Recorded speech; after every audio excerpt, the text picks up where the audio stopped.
পর্যন্ত আমাদের দিক থেকে মূল প্রায়োরিটি ছিল যে একটা সুষ্ঠু এবং নিরপেক্ষ নির্বাচন আয়োজন করার জন্য নির্বাচন কমিশন এবং সরকারকে আমরা সর্বোচ্চ সহযোগিতা করব।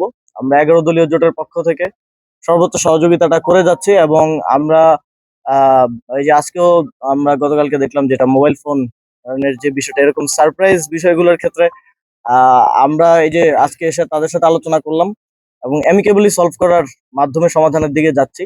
এবং আমি মনে করি যে নির্বাচন কমিশনের এই ধরনের কমিউনিকেশন গ্যাপ এবং এই ধরনের সারপ্রাইজ কোনো সিদ্ধান্ত যদি সামনে না আসে তাহলে একটা সুষ্ঠু নির্বাচনের দিকে হয়তো আমরা যেতে পারবো।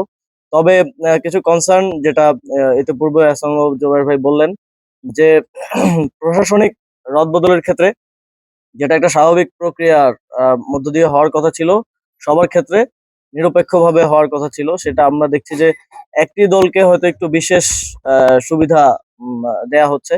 এবং আহ, আহ, সেটা আপনারা মাঠ পর্যায়েও দেখেছেন যে একটি নির্দিষ্ট দলের প্রার্থীকে শোকজ করলে সাথে সাথে ওই দিন বা পরের দিনের মধ্যে ওই অফিসার সেখান থেকে উইথড্র হয়ে যাচ্ছেন। এবং আমরা কিছু জায়গায় দেখেছি কিছু কর্মকর্তারা নির্বাচনের সাথে সংশ্লিষ্ট, সেটা পুলিশে আছেন, জনপ্রশাসনের কর্মকর্তারা আছেন মাঠ পর্যায়ে, তারা কিছু অস্বাভাবিক আচরণ করছেন এবং তারা অনেক ক্ষেত্রে ভোটারদেরকে ভয়ভীতি প্রদর্শন বা নির্দিষ্ট কোনো দলে ভোট দেওয়ার ক্ষেত্রে চাপ প্রয়োগ করছেন। তো এবং বিভিন্ন ব্যবসায়ী গ্রুপকে তারা কল দিচ্ছেন, তারা কল দিয়ে প্রভাব বিস্তার করার চেষ্টা করছেন।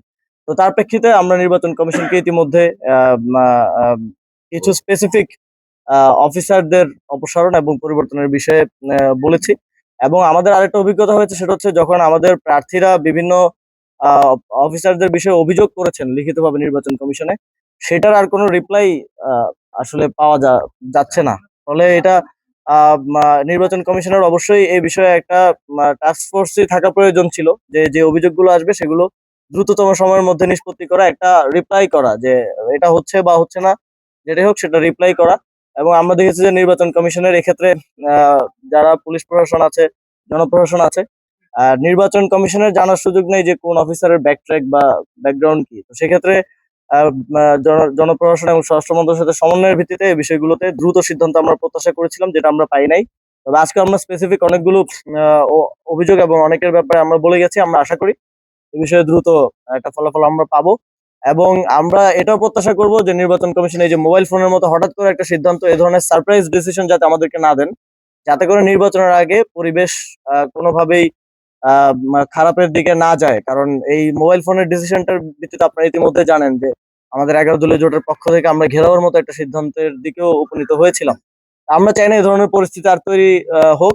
নির্বাচন কমিশনের কিছু কার্যক্রম আমাদের মনে হয় যে ইনফ্লুয়েন্সড হয়ে তারা করেন, যেমন বিএনসিসির বিষয়ে আমরা একটি দলের দাবির প্রেক্ষিতে বিএনসিসি কে কেন্দ্রে না রাখার বিষয়ে এক ধরনের কথা শুনেছিলাম। তবে তারা আজকে বলেছেন তারা এটা বিবেচনা করছেন। এবং আমাদের এটা স্পষ্ট দাবি থাকবে যে বিএনসিসি যেন করে তারা কেন্দ্রে থাকে, যেহেতু এবারের নির্বাচন একটু ভিন্ন নির্বাচন হতে যাচ্ছে, সেক্ষেত্রে এক্সট্রা ফোর্স থাকলে সেটা আমরা মনে করি যে আইন শৃঙ্খলা পরিস্থিতি নিয়ন্ত্রণের ক্ষেত্রে কাজে দিবে। ধন্যবাদ। ধন্যবাদ জি।